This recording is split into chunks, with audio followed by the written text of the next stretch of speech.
Dans cet exercice, nous allons voir comment on enregistre les créances clients. Ne soyez pas influencés par le mot créance, il est très simple.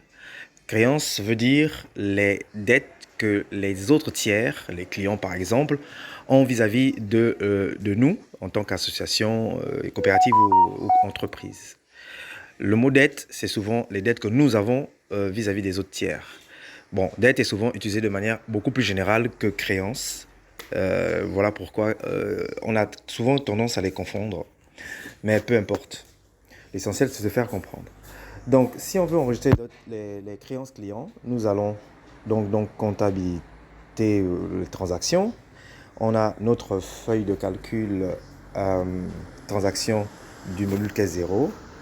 Donc, imaginez que nous avons livré à un client des bananes.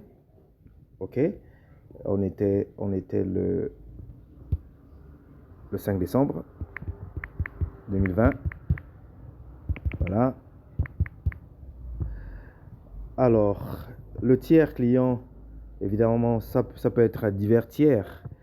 Mais dans notre cas précis, on a livré au client russe. Donc, on a livré,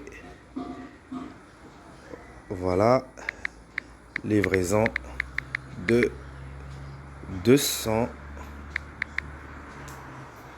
kilos de bananes. Voilà.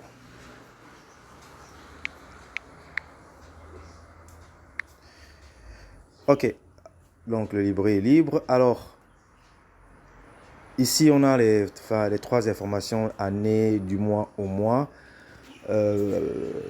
Disons que c'est une facture de... On n'est pas obligé de rentrer ces 3 informations, mais bon. Allons-y. 2020, c'est une livraison dans notre contrat, par exemple, du mois de octobre, du mois de décembre.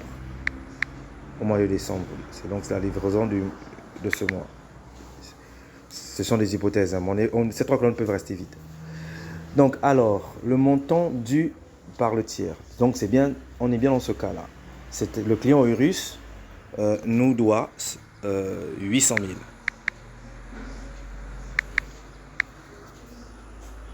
Voilà. Donc, il n'a pas encore payé. Ce n'est pas une dette à nous. Et nous n'avons pas payé de dette.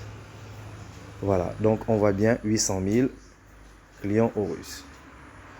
Alors, comme le client ne nous a pas réglé, donc aucun compte de trésorerie, donc aucun compte caisse, banque ou Airtel Money n'a bougé. Ok, donc c'est logique que ça soit 0 en compte de trésorerie. Et en notre compte, il est évident que là, il s'agit d'une recette que nous venons de gagner. Même si on n'a pas eu l'argent, il y a bien quelqu'un qui nous doit. Et donc à ce moment-là, on a fait une recette. Alors, produit vendu. Voilà. Donc, on réécrit les 800 000. On a vendu 800 000 de produits. Donc, les produits ont augmenté. Les produits n'ont pas diminué. Voilà. Donc, c'était très simple, cet exercice d'enregistrement des créances clients.